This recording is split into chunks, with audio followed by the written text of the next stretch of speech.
I mean, I did some basic layout with the stencils and a compass, just so that some of the starting dots were all lined up right. But a lot of it was done freehand. Just I'll get it out and show y'all. It's yeah, it was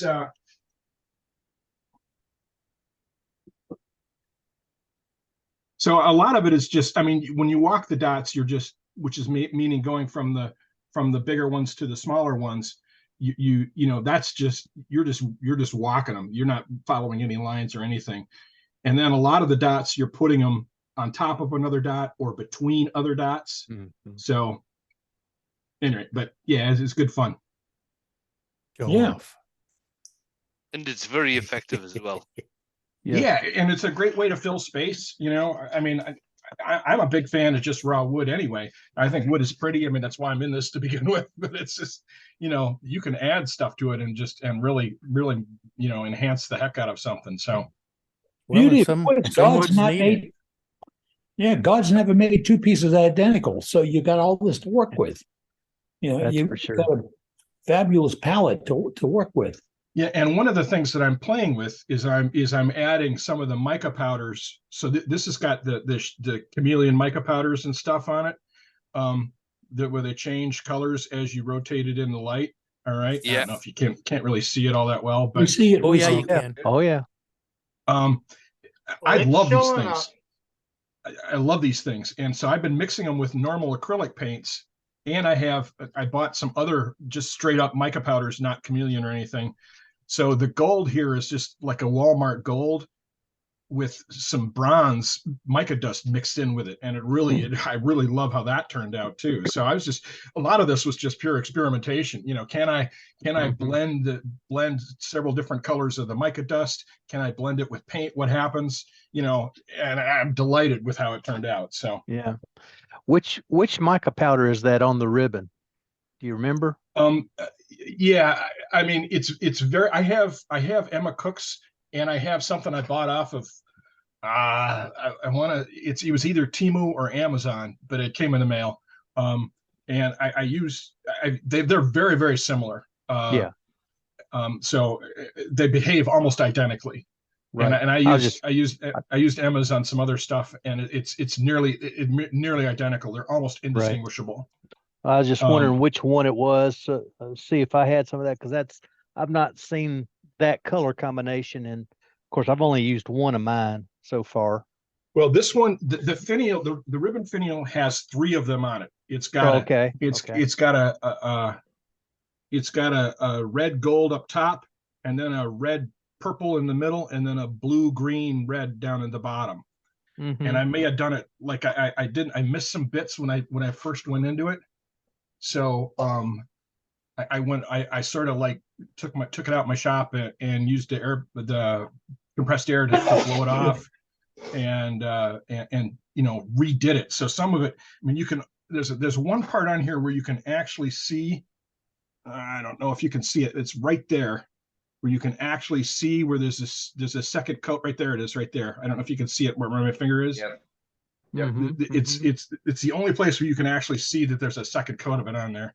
Okay. So this is the chameleon mica powder I have, but like I say, Emma Cook's works just great. I mean, it's the same stuff. How did you apply that, Matt? I on the ribbon finial, I just use sizing. So I used gold size, yeah, gold leaf size.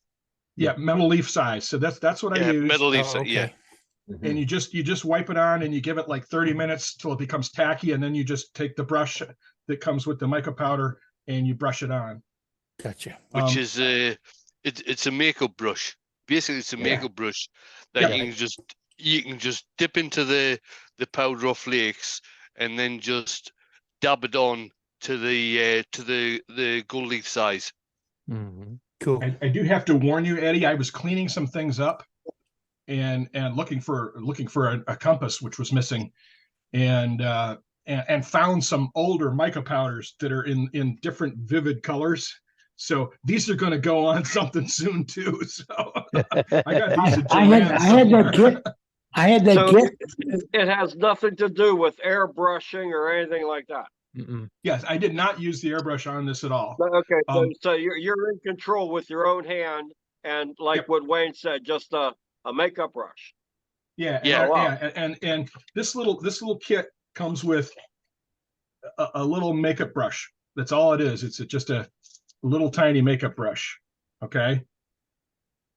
And it'll never be clean. So what do you spray on? Okay, so you put a backing on it first to make it's not spraying. It's a liquid. It's a liquid glue, and it's called Albert, size. It's called gold leaf size, Albert. Yeah, this is the one I used. And it's backwards on my screen, but I'm told that this is forwards on yours, Yeah, right? it's forwards. Yes. Okay. It's gilding. It's gilding adhesive. Yeah, What's used in gilding. Yeah, it's for gold foil, gold leaf, or whatever. Yeah, that's the same stuff. Yeah, it So just gets brushed. It just gets brushed on. You leave it for about 15, 20, maybe 30 minutes till it becomes tacky, and then you dab on the colors on top of that. Yeah, and it just takes a little bit of powder. You just get it out of the little jar. Very little. Yeah. So you're doing this. The lathe is off. Yeah, I'm doing this somewhere out of airflow. You don't want any airflow, no fans, no anything, because if you get any kind of goes everywhere, light breeze, that stuff will be everywhere. Yeah. Yes, Albert. The lathe is off when you're doing this. Yeah. Yes. Okay, so you're controlling it yourself. Okay. Yeah. Yeah, I still have, and I did it right here in front of the desk here. And I tried to do it inside a box, and I still have some of this chameleon powder on my keyboard and on my mouse pad, and can't get it off. Right. What you should do, Matt, do what Emma does. What Emma does is when she's doing this, she puts a sheet of maybe A4 print paper underneath where she's doing the work. So it all the excess drops down onto the paper, and then she can siphon that back into the pot again. I did exactly that, Wayne. I almost all of it that was left over, I was able to get back in the pot. So yeah, I did exactly that. So but some of it still gets loose. So it does. Yes, it escapes. Yeah, it's pretty light The stuff. picture you showed is just gorgeous. yeah, whatever you do, don't sneeze on it. Another way you can apply it is you can mix it with an airbrush medium, and you can actually airbrush it on it as well. Kate, have you done that? Because I read that, and I tried mixing it with a medium, but I didn't airbrush it, and my results were less than optimal. Can you tell me more about that? Right. With I would say with the powders, with the mica powders, I think what you have to do is open the airbrush up a little bit, so you pull the needle back, so you get more opening when you're airbrushing. I don't think with the flakes, I don't think it'll work with the flakes, but with the powders, it's just a case of actually opening the airbrush up, so there's more space for the powders to come through as well. Yeah. Do you still use the sizing? No, I didn't. I didn't use sizing when I used it in an airbrush. I mixed it with the airbrush medium, and I mean the powder is such a fine powder, it should come through the needle. If it's not as optimal, you might have mixed too much powder in the medium, and then it's just clogging up the tip. But you can pull the needle back, like Wayne said, to open it up a little more to apply a bit more, but you got to be careful. You open it too much and you're too close to the piece, it's going to be a muddy mess and blotchy and stuff here and there. Because what I did just to try it, because I read that, I didn't put it through the airbrush. I just mixed a little tiny bit of dust in with a little tiny, like a drop of airbrush medium. And then I tried to paint it, and it never dried. Like 12 hours, it still didn't dry. So, and I guess that's what medium's supposed to do is you mix it with your paints, and it prolongs the life of it, right? But so that's why I asked if you need to use the sizing with it. It depends on what medium you're using. Yeah, depends on the medium you're because, using. If it's a thinning because you medium, have a slow medium, which will slow down the drying process, but then you have the thinning medium, which actually one of the other mediums which will actually thin down the product without losing the color. Okay. Because the only one I have is just Createx airbrush medium. It doesn't say thinning or I mean it says thins paint and prolongs drying or whatever like that. Prolongs work time or something like that. So yeah, I don't know. You know, I have to experiment more with it because it's something I want to add. So you can also get transparent airbrush paint, and you can mix it with the airbrush paint, and then you can thin it so it flows better through the airbrush, and that will allow it to dry properly.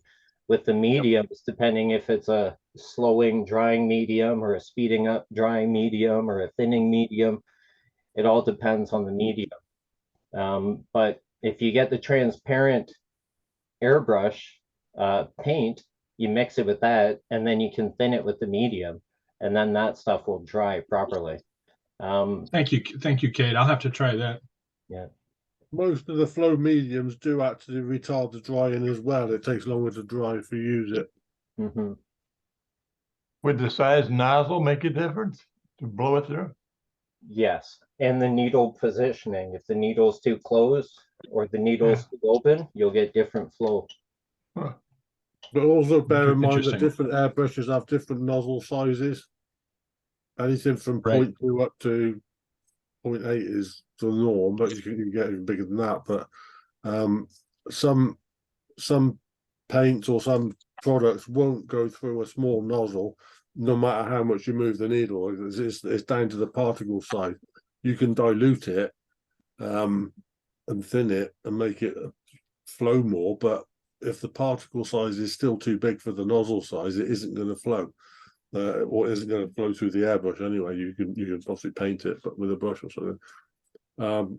So if you've got a product with what you think is bigger particle sizes, go for a bigger nozzle size, 0.5 or 0.8. The thinner airbrush paints, like the golden and Comart type paints, you could spray those with a 0.2 nozzle because they're very thin. It's almost like an ink. And they'll go through a very small nozzle, but yeah, anything with sort of bigger particles, then you need a bigger nozzle, definitely. I've found that with some of the Createx paints. I use some of the Comart and golden paints and ones like that and spray those quite happily with a 0.2 needle, but some of the Createx paints I've got, you just can't get them to come out of a spray an airbrush with a 0.2 nozzle. You've got to be probably around 0.5. Thank you, Paul. Okay. Paul. Really appreciate everybody's input on this. Thanks very much. You're welcome, Matt.